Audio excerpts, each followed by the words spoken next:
Get off of Instagram and Snap and get off all these blogs and get into something that can really, really move your life forward. So when you spend so much time in the blog world, the Instagram world, the chat world, you're wasting valuable time. If I was young and I had what you have, I had no technology growing up, nothing.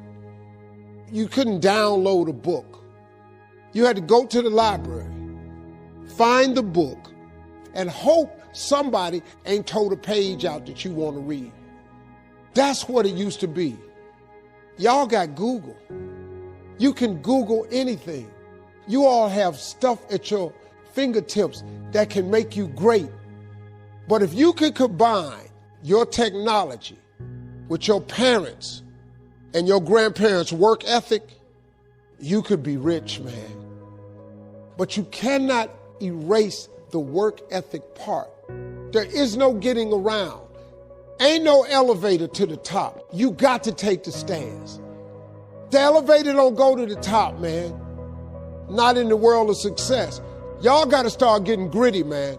I hate it when I see young people wasting their time, wasting all this technology got, just sitting around in this world that's been created for you that everything is instant. How you rely on technology and it's a help to you. But young people, you got to get gritty, man. You got to develop some dog in you. You got to understand, you can't Google success. Go Google it. I've seen stuff hopefully you'll never see. And I've seen some things I hope one day you do see. But go Google exposure. It ain't gonna take you nowhere. I've been around the world, man. I have a life of convenience now. But in order to get the life of convenience, you gotta have a very uncomfortable life. You got to get comfortable being uncomfortable. Stop trying to do everything the short way. Stop trying to figure out the easy way. I got news for you, man. It's not happening, young people. You got to get messed up sometime. You got to get dirty. You got to get your feelings hurt. You got to get disappointed. You got to get told no. But at least then, when I see somebody trying and I tell them no, I try to at least give them something else. See, I'm not going to hand you a fish sandwich. I'll teach you how to fish. I've never met a person who was not successful that didn't have a great amount of self-discipline within their life. Self-discipline and being able to perform and being able to keep your life on schedule and being able to keep commitments and promises and meet deadlines is essential to success. The fact of the matter is that the reason discipline is hard to maintain is because it is hard to maintain. That's what makes discipline hard. It's hard. It's real simple. If you don't work out, you don't get a muscle, right? I always tell people there's a daily practice like priming. If you don't do that, if you get up and you just have no discipline whatsoever, you get no value of anything. Your diets don't work when you don't do them. Exercise doesn't work when you don't do them. But most of the people have some experiences that they want to shift. And once you shift those things, your whole life changes. The thing about self-discipline is that it is necessary for everything you do in your life. You have to be self-disciplined. Unfortunately, just as human as everyone else. And it is work to maintain the discipline. That's what it is, work. Holding the line, maintaining the standard, giving no slack, none. That's the discipline. That's the discipline, and it is hard. If discipline comes from somewhere else, it's very, very hard to remain consistent because you tend to resist. It's wild because I see trainers and they're in the gym with people and, you know, the guy or girl that they're working out hates their workout, hates it because the discipline is coming from somewhere else. It's something that you dread every time you go in. You don't really want to do it. It's like, but oh no, my trainer's here. He's about to, beat me up and make me feel crazy. Well, the truth is, every trainer should work his way out of your life. Anybody who's working you out, your teachers, your trainers, your people, they have to train you to get out of your life.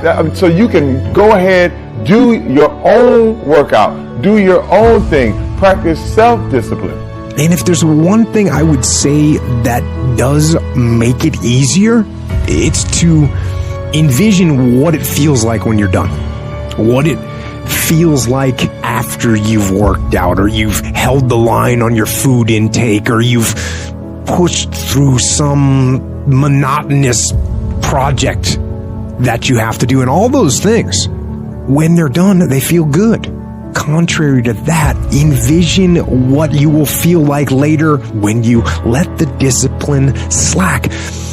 You know the feeling weak and defeated, and you know that you're falling behind. So get to know those two different types of feelings and ask yourself which one you want to feel in 10 minutes or in a half an hour.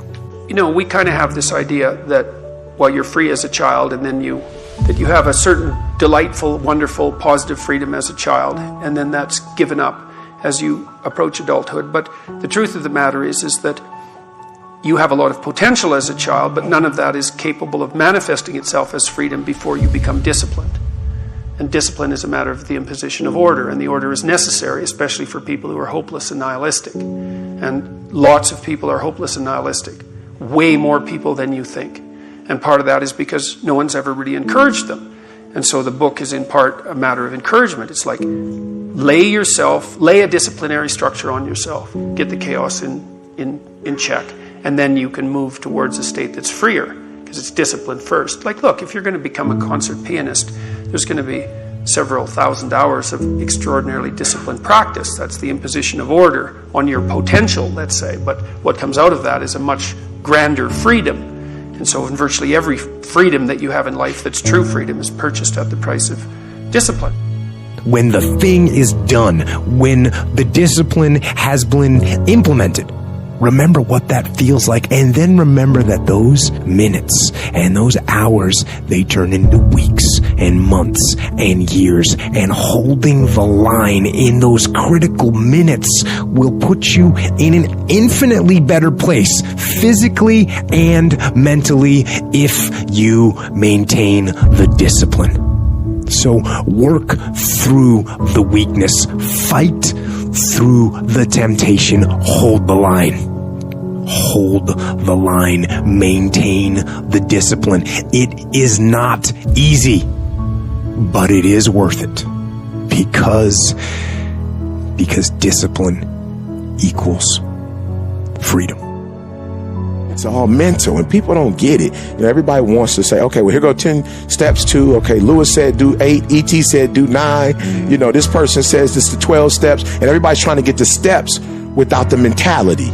It's like, okay, maybe you don't need all 9, or maybe you don't need all 8. Maybe you need 4, maybe you need 12. I don't know. But I think sometimes they see what we do and say, if I can duplicate that, just like exactly how he's done in the book, exactly how, and it's like, yo, you have a story.